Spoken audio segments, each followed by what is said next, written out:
অনুশীলনী 2.2 এর প্রথম প্রশ্নটা হচ্ছে আমরা 7 নম্বর প্রশ্নটা আগে করব।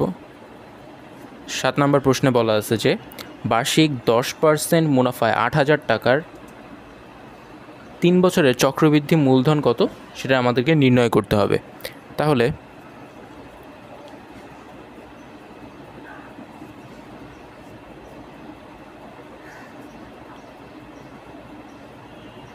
আমরা জানি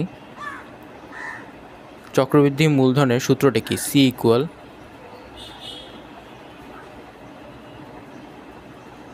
P × 1 + R⁴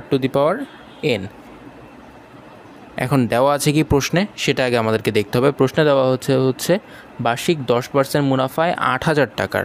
তাহলে বার্ষিক 10% মুনাফা বলতে মুনাফার হার, তাহলে লিখব দেওয়া আছে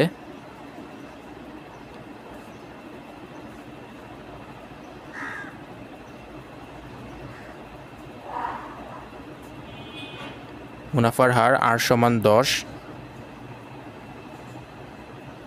10%, এটাকে আমরা লিখব এভাবে 10/100।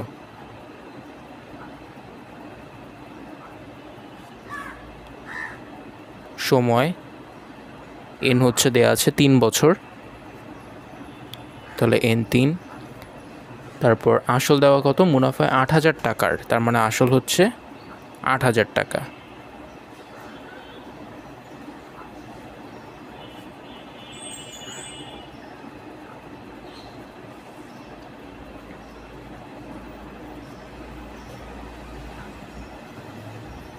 তাহলে আমরা সূত্রটাতে মানগুলো বসাই দিই।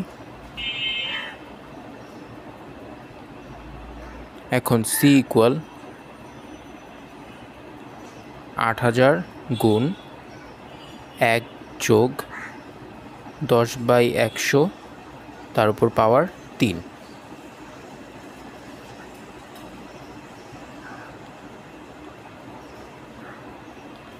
এখানে আমরা যদি লসাগু করি তাহলে আমরা পাচ্ছি হচ্ছে উপরে হবে 110, 100 × 100, 10 যোগ হয়ে যাবে 110/100 পাওয়ার 3। 8,000 × 11/10 তার উপর পাওয়ার 3।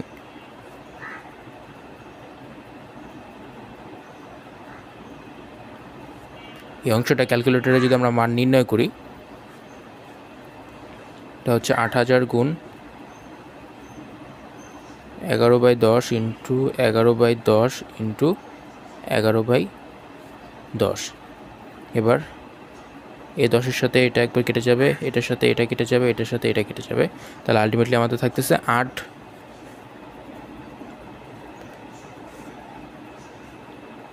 × 11 × 11 × 11। এবার আমরা যদি গুণ করি তাহলে আমরা পেয়ে যাচ্ছি